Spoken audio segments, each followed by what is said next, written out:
दिनै Bodoland digital journalist एसोसिएशननि हांख्रायनायाव जोङो मोनसे खौरांगिरि मेल हांख्रायदों बेवहाय आरो बे खौरां मेलाव बाहागो लानो हानाय जोंनि बड'लेण्ड डिजिटेल जार्नालिस्ट एसोसिएशननि गाहाय नेहाथारिजों लोगोसे लेङाइ आफादगिरि आरो लोगोसे गुबुन गुबुन बिफानाव थानाय बिबानगिरि नोंथांमोन आरो खौरांगिरि नोंथांमोन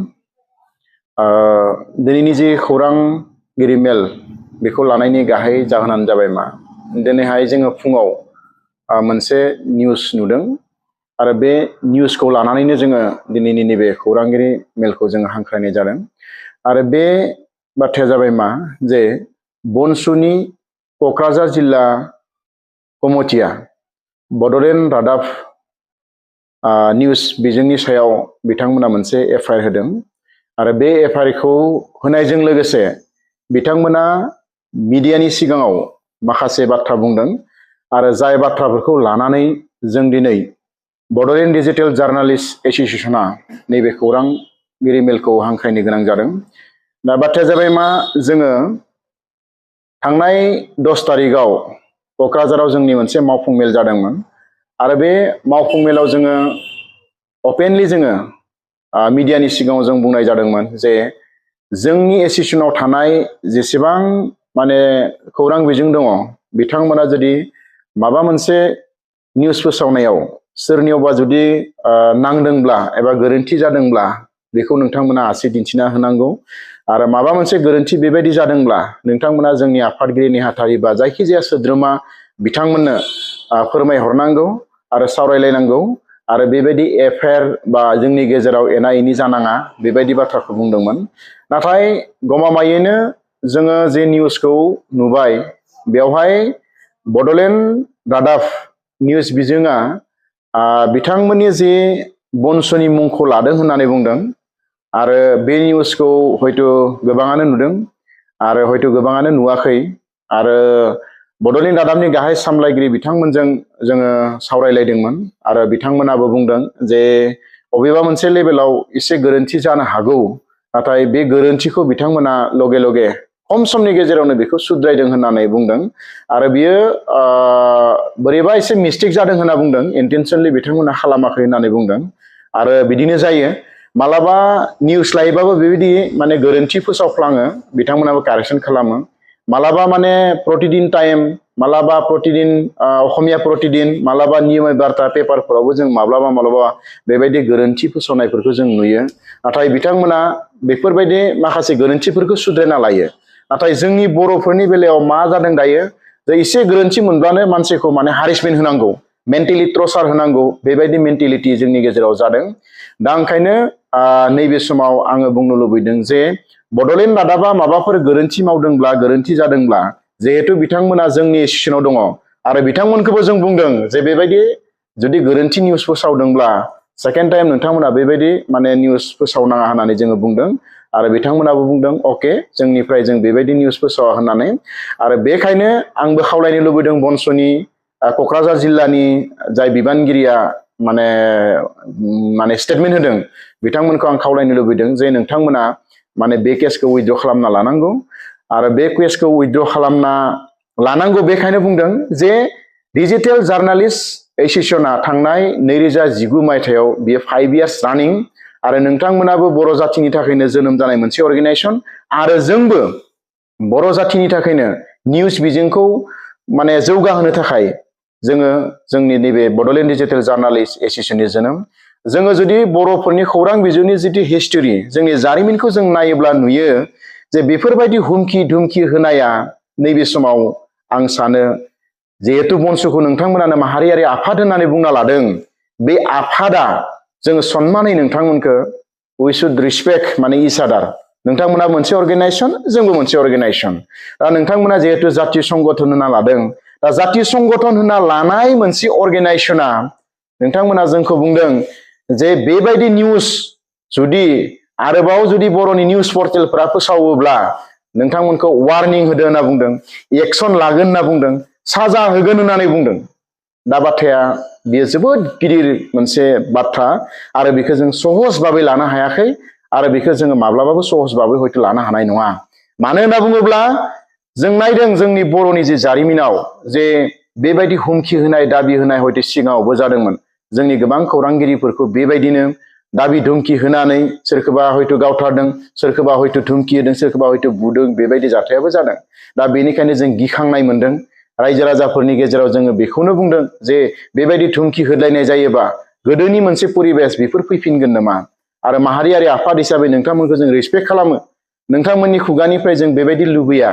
मानो होनना बुङोब्ला माहारियारि आफादानो जोंनि खौरां बिजोंखौ नायनांगोन, जोंबो नोंथांमोनखौ नायनांगोन। दा ओंखायनो आं नैबे समाव बुंनो लुबैदों जे नोंथांमोना जेरैबायदि आरजाथावै बाथ्रा बुंदों, जों बेखौ माब्लाबाबो जों गनायना लानो हानाय नङा। जोंनि एसोसिएसन हिसाबै जोङो बे बाथ्राखौ जोङो गनायना लानो हानाय नङा। जों मोजां मोनाखै, दुखु मोननाय फोरमायदों।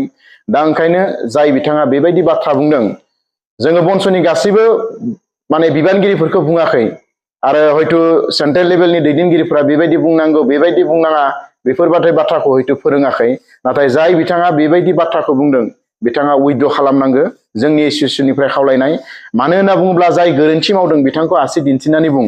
नाथाय सासेखौ आसि दिन्थिनायनि मुङाव जों गासैखौबो नोंथांमोना बेबायदि आसि दिन्थिनानै जानला मानला बाथ्रा बुङोब्ला जोंनि गेजेराव मालाबा हयथ' सौग्रावलायनाय बेयो फैनो हागौ। दा ओंखायनो जोंनि थांखिया जाबाय मा, मोनफ्रोमबो अर्गेनाइजेसन, साफ्रोमबो सुबुं, साफ्रोमबो लेभेलनि मानसिफोरनि जि निउस जों बेखौ फोसावनांगौ। आरो जोंनि जे खौरां बिजों बेयो जाहाथे गुबुन हारिनि बायदि, गुबुन बिजों बायदि हिन्दी, इंलिस, उर्दु बायदि बायदि, बांला बेबायदि माने खौरां बिजों बायदि जोंनि खौरां बिजोङाबो जौगानांगौ। जों बेनि थाखाय जों खामानि मावबाय थादों। आरो जोंनि गेजेराव दाबो मोजां जोङो रिपर्टार सोरजिनो हायाखै, मोजां जार्नालिस्ट सोरजिनो हायाखै। आरो बेखायनो जोङो माने जार्नालिस्ट, मोजां खौरांगिरि, मोजां खौरां बिजों, मोजां निउस पर्टेल, मोजां सेटेलाइट चेनेल जोङो माने दिहुननायनि थाखाय जोंनि गेजेराव जोङो सावरायलायनाय जायो। आरो एखमबा एखमबा जोङो जोंनि गेजेराव सावरायलायनाय जायो। जोंनि गेजेराव गोबां माने थाखा फैसा गोनां मानसिफोर दङ, गोरों मानसि दङ जोंनिख्रुइ। जों जाबाय हाद्रन मानसि। सोरबाया सिम्पोल बिए, सोरबाया हयथ' ग्रेजुवेट, सोरबाया MA पास, सोरबाया माने ओरैनो थानाय मानसि। बिथांमोनानो दिनै खौरां बिजोंखौ दिनै फोथांना लाखिदों। आरो जों जेरैबायदि जोंनि खौरां बिजोंखौ माने जौगाहोनो थाखाय खामानि मावदों, हयथ' बेखौ रायजो राजाफ्रा नुगासिनो दङ।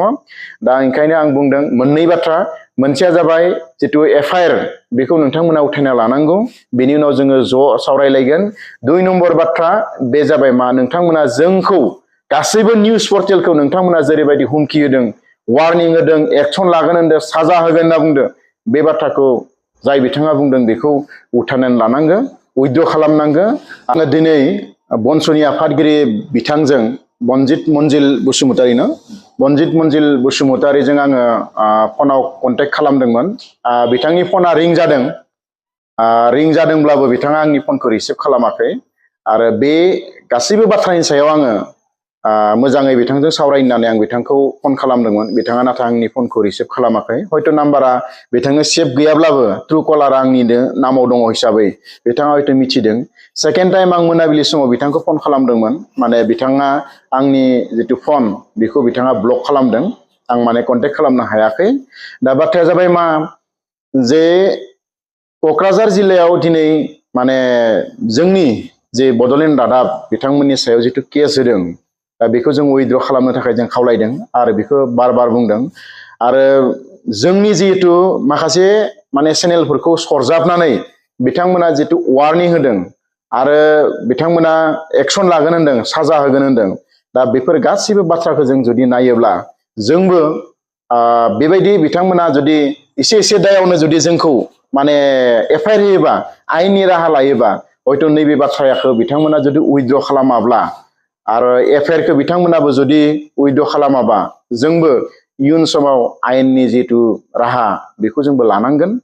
आरो मोनसे खोथाखौ आङो स्पष्ट भाबै बुंनो लुबैदों, माने जिल्ला आफादासो FIR होदों आरो बेवहाय सेन्ट्रेल कमिटिया जुरित' गैया।